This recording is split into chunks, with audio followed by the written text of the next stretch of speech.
Everybody, welcome back to the Spurs 9501 podcast. This is Ray in London. It's been a while, so it's good to see everybody back again.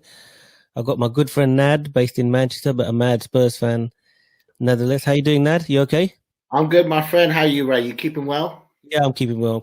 I'm not sure I can take all these twists and turns in the top four race, but I'm hanging on in there. So, guys, just straight into it. We want to discuss the North London derby and what we think is going to happen and what are the implications will that be. So, Nad, before we start on the North London derby, just let's quickly talk about the results over the weekend. 1-1 draw for Tottenham against Liverpool. Great draw, great performance. Should have won it really at the end with Højbjerg. Should have pushed it across to Kane or even gone for goal himself, but nevertheless. And then Arsenal going in again, getting a lucky win. A player sent off, keeper making balls up of the back pass, all that stuff. As usual, lucky Arsenal. But after the results, what's your feelings about moving into the North London derby? I mean, first of all, destiny is no longer in our hands, Ray. Yeah, that's a good thing. point. Yeah, it's not in our hands now. But let me just start before we start, Ray. I was just talking to a friend of mine who's a hardcore Tottenham fan like us, old school Tottenham fans. Yeah. And I was saying, now just think about this. At the start of the season, if you told us that Nuno had been appointed, underwhelming, and then you've gone to the moon, and you come back, and you got 3 or 4 games left, even right now in this position, and you said you're 5th, and your new manager's Conte. Yeah. And you got rid of Dembele, Dele Alli, Lo Celso, and Gil, and you bought some guy in called Kulu and Bentancur. Yeah, okay. And you're sitting 5th in the league, Ray. Just think about that, yeah. And you've got the next game is Arsenal, and their last 2 games are Newcastle and Everton. Arsenal's, and you're thinking, okay, because you just think, wow, you talk about twists and turns. That's what it's all been about. So this weekend was really, for me, Ray, the head and the heart always say 2 different things when you predict results. Yeah. My heart was saying could be the most glorious victory in Spurs' history. Yeah. If we go to a team that's undefeated in their territory. And they're probably the best team. 11, I think it's 11 or 12, consecutive home wins in the league. Home wins. Wow. And probably, you've got to say, probably the best team, one of the best teams in the world. Yeah, one of the best teams in the world. Yeah. Absolutely agree with you on that, yeah. So Fortress Anfield, best team in the world. Yes, they're a bit tired. And, they've had a lot of pressure games, you know that. Yeah. But they're used to that. That's why they are so good. Yeah. And first of all, I thought the Spurs tactics were superb. It just shows you how good a manager Conte is, Ray. The way he was set up, the bank of the 5, the bank of 4, 9 set up there. And hitting them the counter attack. I know Klopp made a few remarks afterwards, which I didn't really think I didn't think that was called for. No, I agree with you. I think that was out of line, really, but it is what it is. He's not used to not getting 3 points, so he doesn't know how to handle it, really. It's a bit out of... If we go head to toe with Liverpool, we'll get 5-6-0. What does he expect us to do? 100%. I mean, no doubt he acknowledged we've got world-class players, but he was said we were very Atletico Madrid-like. But you just can't play expansive football against a team like Liverpool. As you said, Ray, you could be 3 or 4-0 down like United have been and other teams have been, literally in seconds. So I thought the performance, as you said, I thought was excellent. I thought we were tactically brilliant. But let me ask you a question, though. We got a good draw out of it, but a draw not really any good to us. We're still behind Arsenal, etc. Do you think we should have done more to try and go for the win? Could Conte have been a bit more expansive and try and go for the win a bit more rather than what he did? What do you think? It's a really hard one because you want to go into the next game with something of promise. So if you come away with that and being expansive and we lose 5-0, it's no good. It can be no good. So it was one of those things that at the end, Højbjerg, he could have I thought maybe he could have headed into goal every time I said. Yeah, exactly. He could have tried it or left it for Bergwijn. Yeah, and then it headed across. We hit the post as well, if you remember. And I thought we had a couple of other opportunities where in that game, where just an inch. Well, Royal had one just after we scored. Royal had another chance, and he couldn't even put the cross across. Yeah, although he had a good game. Yeah, he had a good game. Royal, nice chance as well. And I thought actually overall, even though we he was talking. We only had 36% possession, but I thought, wow, most teams don't even have that at Anfield. No, exactly. Yeah. And I thought the beautiful partnerships were being formed. I actually, because I've been critical of Emerson Royale. Everybody has been, I think, yeah. But I felt that he played well with Kulu. I think every time Kulu was an outlet, when he got the ball and he then took a couple of players on and picked up space. So I think, Ray, to answer your question, I think I was disappointed at the end. Yeah, I was with it. We didn't win. And I think Royale played well because it's more of a defensive type of game. He struggles when it's the wing back, but I thought he played really well. But I agree with you. I was disappointed that we didn't win it in the end. I was disappointed, Ray, but also my heart was warmed by the performance. Yeah. And, if I hadn't seen anything else this year and I saw that game, I think, wow, Tottenham twice undefeated against probably one of the best teams in the world. And the other best team in the world, we beat them twice. Yeah, we beat them twice. It just makes you think, if we can do this with players like Emerson and Ben Davies and Dyer, these types, Sessegnon, if he gets upgrades on some of these players and improves it, I think we can make a big push for it next season. I definitely agree. And you can see the overall performance. Ben Davies was magnificent. Right? Yeah, he was. Yeah.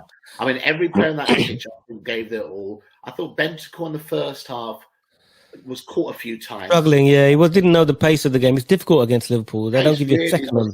Oh, man, Liverpool's pressing game. It's I don't know.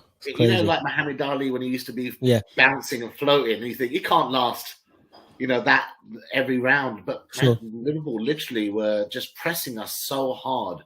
And I think you're right. He found the speed of the game in the first half very, very difficult. I thought Højbjerg was fantastic protecting the back four. Yeah. So every player on that pitch, I think, played a great role. And if you told me, forget the positions that we're in right now, if you told me that we're going to Anfield and we drew. Yeah. We take that any day, wouldn't we? We'd take that any day. Yeah, okay. Let's move on now to a couple of things I want to talk to you about, really. The North London derby and what you think the result's going to be, a prediction. And then based on that prediction, how you think the rest of the season will go. So, as I said, Arsenal won 2-1 to Leeds. They've gone 3 or 4 wins, I think, in a row. We've gone in good form. So tell us what you think is going to happen in the North London derby on Thursday.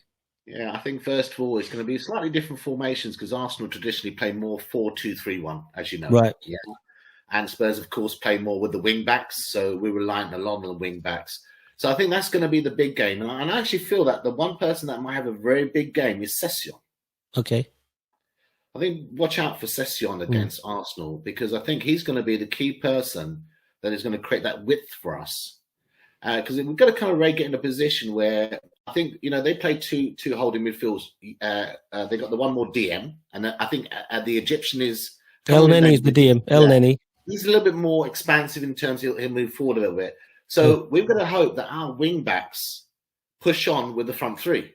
Mm-hmm. So we're in a position against their back 4 and 1. So it becomes more equal. Well, that's one question I had. Are they going to, assuming we play 3-4-3 like we do you think they'll match us up or do you think they'll stay with their 4-2-3-1? I think they'll stay the way they are because if you look at, I think a lot of the Arsenal games that I've seen or, watched, etc., saw the lineups, they played 4-2-3-1 and before the kind of Smith Rowe was playing the team, but he's been off the bench recently, I think. Yeah.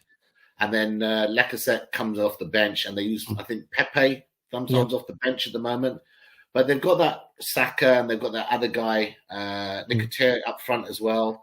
So they're playing. It's a very useful Arsenal front four, right? Yeah. You've got to say. Yeah, it's a useful front four. So in terms of the formation, we've got Bentancur and Højbjerg in midfield. Do you think we're going to get outnumbered? Or because if one of the three drops back into midfield, we could get outnumbered, couldn't we? Yeah, definitely. Yeah. But I think what we're hoping is Harry normally likes to drop back into midfield a little bit as well. He always plays that sort of so he could even up a bit, role. I think he'll do that. I think one thing, Ray, Son and Kulu are so hard working. So you can see them pushing back into the space as well. I think it's all going to come down to who's going to be able to get that space, Ray, and the width. I think it's going to be more who's going to be able to push the ball out and create width. Yeah, because I think that's their weak. Cedric's not that great. Tomiyasu's okay, but then he hasn't been back long. What do you think it should be? Should we push it wide and get it to the fullbacks to bomb on, or? For me, you can get it to the wing backs, and then you can get the Son and Kulu involved. Kulusevski involved. Yeah. Yep. I think that's our strength. And in terms of how we play football, that's where we go. And the problem is, Ray, this is the biggest dilemma I've got at the moment. Arsenal don't have to win the game. Yeah, that's the problem. I mean, but it's not like them to. Well, they do actually. If they win the game, that kills top four and it's just they've got top four. So it depends what mindset they want to take, really. Yeah, I mean that's a good question there, because it can be a tricky if you're thinking I've got to go for it. We can go for a draw. You might lose. Exactly. So you are 100% the right mindset, but a point for them. So why I say that is because the one thing that Tottenham notoriously find difficult is to break other teams down. Yeah, but I don't think Arsenal can play that low block game. I don't think they got the players to play that. So it'll be quite open. So for me, it's like if Tottenham can get ahead in that game, Ray, I do honestly feel that we can push on. Yeah. And with the crowd, I mean, the crowd is going to be absolutely... It's really important. We need... If you heard the beginning of the... I wasn't there, but if you'd heard the beginning of the Anfield atmosphere... Yep. Wow, Ray, that's like... If we have that intensity there with a young team, Arsenal young team, and we can get that first goal, and I think it's going to be... We've got to put... And that's why I say to you, Ray, in my opinion, it'll be Session and Son down the wings. And you said Emerson's a little bit more defensive, which suited him against the Liverpool game. But Kulu is going to be the one that's going to open that up. And really, the pressure goes a little bit more onto Harry, because Harry's really the front man in the middle. And you're hoping that Son will cut in, Kulu will cut in. And both of them are tremendous at long shots as well. Right. Yeah, defensively, I don't think Arsenal have been that great. I mean, they were 2-0 up against 10 men. They let them score a goal. So Dyer and Romero may be important at set pieces and stuff. Yeah, I think so. I mean, first of all, Bentancur and Højbjerg, that partnership, they're very, very similar, Ray, the way they play football. Yeah. So we know and in essence, they've been told to play as much creative and defensive. They've been actually made to wear many hats, Ray, at the moment. Yeah. So I think those guys, they've got to make sure one of them is protecting the back three, because Arsenal's front four is very youthful. Yeah. Very fast. They've got a lot of speed, haven't they? Very fast, great speed. And Romero is going to be very vital then, because, and then let's look at the Arsenal's other side, Ray, is their back four don't really take it out. They pass, Ramsdale takes it out. Yeah. So Ramsdale's like a fifth type defender in terms of bringing that ball out, like Romero does or Eric Dyer does for Tottenham. Yeah. Okay. So I think, first of all, it'll come down to that front three, how much pressure we can put on Arsenal's back line. Yeah. I think the other thing for us is, can Session get round them? If you remember the Liverpool goal, Session on the left, Harry Kane got the ball, cut across, defenders rushed to Son, who cut back into the penalty box area, left the left side open, and Harry, really smart Harry, because lethal striker wants to score the goals, and he passed it. I thought he was going to shoot. Then I had 100% that he's going to shoot, but he passed it. Great vision, great discipline as well. He pushed the ball out to the left, Ray, and then beautiful pass in the middle, easy tap in. And in essence, Ray, that is the type of goal that we need to create against Arsenal. Yeah, I think so. If we can put pressure on their fullbacks, then that draws the centre backs out, and then we could go through the middle. But it should be a really, really interesting game.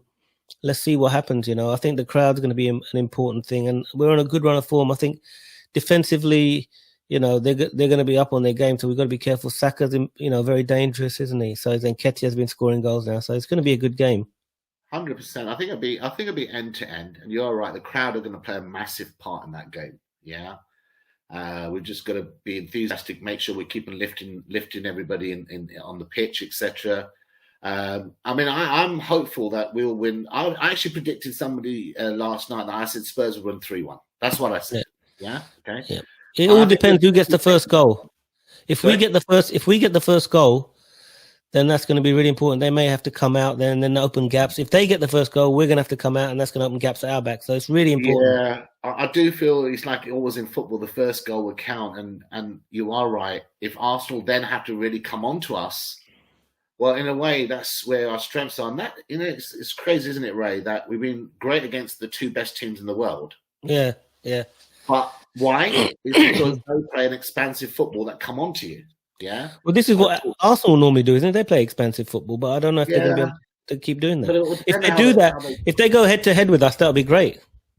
we want them to go head to head. Yeah, exactly. I totally agree. Because we can't play if the team goes a low block like Burnley and Brighton. We can't break them. Not with this team. We can't break them down. We don't have enough guile to break them down. And I think next year he'll resolve that because it's like, for example, I jokingly said, just imagine, for example, in games against Burnley, or no disrespect to those teams because they're good, hard-working teams, Ray. They're fighting for survival. But we shouldn't be losing to them. I don't care what. We definitely shouldn't be losing them. But I said, just imagine, for example, is if you wanted to play two in the midfield, let's just say, but you had Modric instead of Bentancur for that game. Yeah. No disrespect to Bentancur. Yeah. Okay. Or you say, you know what, we're going to play two up front this time, but we're going to play three in midfield because you remember Inter Milan, he often played the Martinez, Lautaro Martinez, and Lukaku. Yeah. But what he did was, if he wanted to go three, then he'd play three, and he had that Croatian lad, the 33-year-old Perisic. Okay. He had him on the left as a wing back, and he's a great player. Yeah. And then obviously the other wing back, but sometimes he would play two or sometimes three in the midfield. Ericsson was not a regular at Inter Milan, right? No, not in the beginning. Yeah. Actually, he made up the third eventually sometimes. And I think Vidal or someone like that was there, or one of those players was there as well. Yeah. So I think, we got a problem. And we do really need to score first against. I think so. And well, let's see what happens. Fingers crossed that we're going to win that one. Now let me just take you. Let's come to my land of utopia. We beat Arsenal 1-0, 2-0, 3-0, whatever it is, 3-1, 3-2. I don't care. We beat Arsenal. What happens then with the next two games? Arsenal away to Newcastle, home to Everton. Tottenham away, home to Burnley, away to Norwich. If we beat Arsenal, do you think the momentum is with us and we can actually get top four? Arsenal will drop points or not? Well, first of all, we've got no choice but to beat them. Yeah. So let's assume we beat Arsenal, although it's a big assumption, but anyway. Because then really it's 1 point. Yeah. Yeah. So it's 1 point, Arsenal. Sorry, go ahead. No, go on. I was just to say that Arsenal can't even afford a draw. No, Arsenal can draw, and then they can win their other games. Then they'll be through. Spurs can't afford to lose. Spurs can't afford to draw. They've got to win. Yeah. So if just say, for example, it goes to 1 point. Yeah. After the Arsenal game. Yeah. If Spurs beat Burnley, all ifs and buts, isn't it, bro? Yeah, of course. If we beat Burnley and Norwich, which if we don't deserve that position. No, we don't. You're absolutely right. Yeah. Then you're thinking it's actually only 1 point before the last two games happen. Yeah. So Arsenal, if they draw one, they know they're in trouble. They're in trouble then. If they draw one, and I'm hoping where they're going to draw is going to be a way to Newcastle. That's my only hope. Yeah, it's funny because Newcastle away themselves are crap. Yeah. They get slaughtered left, right, centre. But at St James's Park, St James's, they're a different kettle of fish. I mean, Liverpool only beat them 1-0. And there have been teams. We that was the first time that the new manager was appointed. I think the Arab owners were appointed at that time when we played them. Yeah, but they played some really good games at home, and I'm really praying because, to be honest with you, Ray, we need them to get either a draw or victory. And a victory would be even better. Yeah, I said to someone, Ray, that I'm hoping that Newcastle's mindset is not that they're fighting for anything because they're safe. They've done tremendously well to get to where they are. But I'm thinking to myself, Ray, you got billionaire owners, new ones. You're going to be spending in the summer. Maybe make a statement. I'm hoping now, Ray. I'm hoping, I'm fishing for things here. I'm thinking, will you go out and make a statement to Arsenal and say, watch out for us. We're going to show you how good we are right now. We're coming for Champions League next year. Yeah, I think so. And also the crowd will be up for it, at St. James's. So that's a big one. I wanted to ask you another question. And do you think Chelsea are still at risk of being caught? Now, let me tell you, Chelsea's next game is away to Leeds on Wednesday. And Leeds are fighting against relegation, so we don't know what's going to happen there. And they've got the FA Cup final on Saturday, so their minds might be there. And then they've got home to Leicester and a home to Watford. You'd expect them to beat Watford. Leicester, I'm not sure. Do you think Chelsea are still catchable or not? Because let me just make a quick... If we beat Arsenal and Chelsea, let's say, lose to Leeds, Chelsea will be on 67, Arsenal on 66, and we'll be on 65. Well, when you look at it like that, it's close, isn't it? Yeah, it's close, yeah. It's really close. You would think, Ray, we shouldn't be talking about Chelsea. No, exactly. They should be out ahead of us miles ago. But then you saw them the way they just folded against Arsenal in that second half. Yeah, I saw the Brentford game, Ray, where they just literally looked like you would think Brentford are Chelsea, and Chelsea are Brentford. exactly. No disrespect to Brentford, but forget about that. The way they lost to Everton, the way they lost against Everton. Do you see the 2 goals they conceded against Wolves? Yeah, I saw that as well. That's really bad. In the 97th minute, Yeah. And you never know. I mean, it wouldn't be really funny, Ray, if Arsenal and Tottenham made it and Chelsea missed out. Yeah, that would be great, wouldn't it? I mean, I hate Arsenal. With all due respect, sorry, Arsenal, but you know what? I hate Chelsea just as much. Yeah. So for me, that would be. I would actually warm to Arsenal if we both qualified and Chelsea were kicked out, because that would make me feel quite happy, to be honest. Yeah. So, is that a possibility? Do you think? What's your view on that? I think, Ray, I think they'll definitely beat Watford. Did you say the Leeds match is away? Yeah, they've got to beat Leeds. They've got Leeds away, Leicester at home, and Watford at home. So say they assume they lose to Leeds. Let's really go ahead and find. We beat Arsenal and we win our last 2 games, so we're on 71. And Chelsea, they lose to Leeds and they beat Watford, so they'll be on 70. So they might have to get something out of the last game to actually qualify. But let's see. It's interesting because you might end up with 3 teams very close. The one thing that Chelsea have got in their favour, Ray, is they've got a 39 goal difference. Yeah. So they've got, and that's like another point, really, isn't it? Like an extra point. And then in my mind, when I was doing the talk in that last video, Ray, is I kept on thinking, Chelsea will definitely beat Watford. I thought they'd get at least 3 points against Wolves, in fairness. Yeah, well, they didn't do that, see? No, they didn't do it. Leicester, Leicester. They don't know with Leicester, do you? Anything can happen. But I thought the goal difference of 39, you've got to add 1 point onto that, Ray. Yeah. So I think it's a slim. It should be slim, Ray. But again, one thing that this league has shown me this year is everything is unpredictable. No, I understand. No, I totally agree with you. That's why it's the best league in the world. So let's wrap it up there, Nad. The final thoughts before we go. Final thoughts on the North London derby and the season, rest of the season. I think first of all, my final thoughts on that game is I think we're going to win, no doubt about it. I believe Tottenham have got the quality. I think we've got the muscle. I think we're gonna overrun Arsenal. And Arsenal are doing fantastic. Let me just tell you that, Ray. They have to believe that they did not think they were going to be in this position come the start of the season. Arteta's been there 3 years or whatever, so he's had time. Yeah, but still, Ray, you didn't think Arsenal... No, they might be ahead of the plan, would be 4th at least, minimum. Yeah. And you thought, really, teams like Everton, Tottenham, Arsenal, we'd be fighting for that 5th, 6th, 7th position, Ray. Let's be realistic. So they've done tremendous. A good young team. They're fearless in many ways as well. But let's see if they can handle the pressure, because this is a pressure game, right? Yeah, no, I totally agree. Is this the highest pressure game they're ever going to have faced this team? I think just purely for the fact of what it represents, right? Yeah, it's the North London derby. It's like my household is half Arsenal, half Tottenham. Yeah.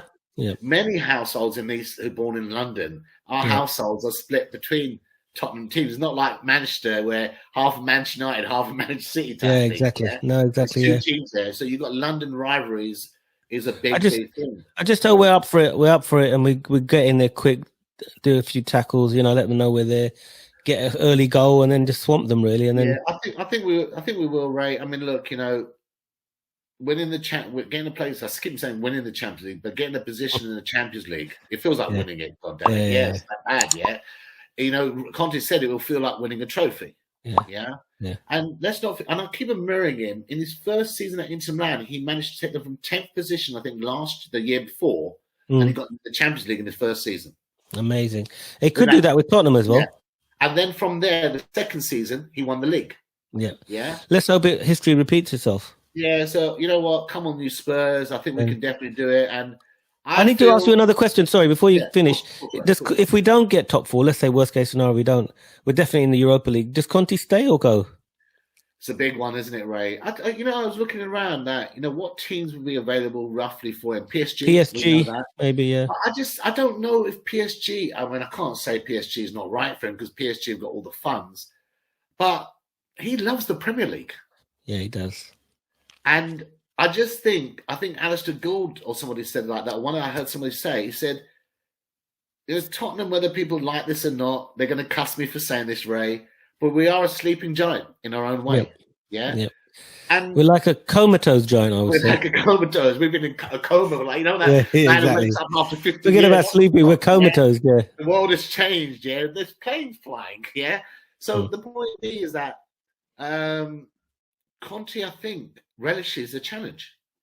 The question really comes down to simply, Ray, is not if he will stay because of what we are to him, or what the players even now, because they're giving him 100%. Ray, Yeah, of course they are. Yeah. You can see Ray how proud he is. No Yeah, doubt, yeah. he's a Totally. passionate man. It will come down to one simple individual, and you know his name, the Dark Lord. Mm. Exactly. That he shall remain nameless. Yeah. Yeah, the Dark Lord. Yeah, so the Dark Lord will make the decisions, and if the Dark Lord says, I tell you what, if the Dark Lord gets rid of Conte goes because of the Dark Lord Lord's going to have a very, very dodgy summer. You know, if the Dark Lord says, you know what, I decided not to keep Kulu, we can't afford him. Yeah, all right.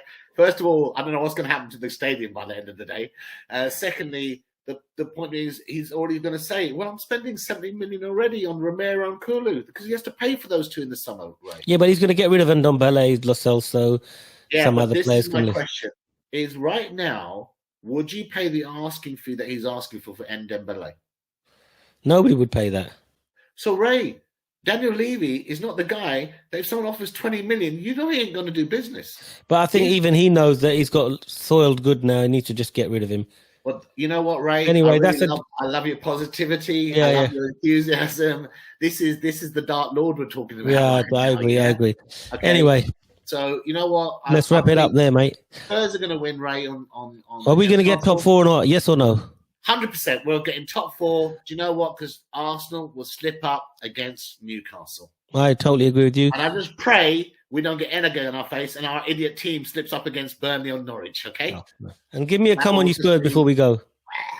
Sorry? Give me a come on you Spurs before we go. Come on you Spurs! Come on you Spurs! Thanks very much, Nad. It's been a pleasure speaking to you, and we'll speak to you after the North London derby. Win or lose, we're going to speak to you again, yeah? Definitely. Take care. Yes, mate. Bye-bye. Thank you.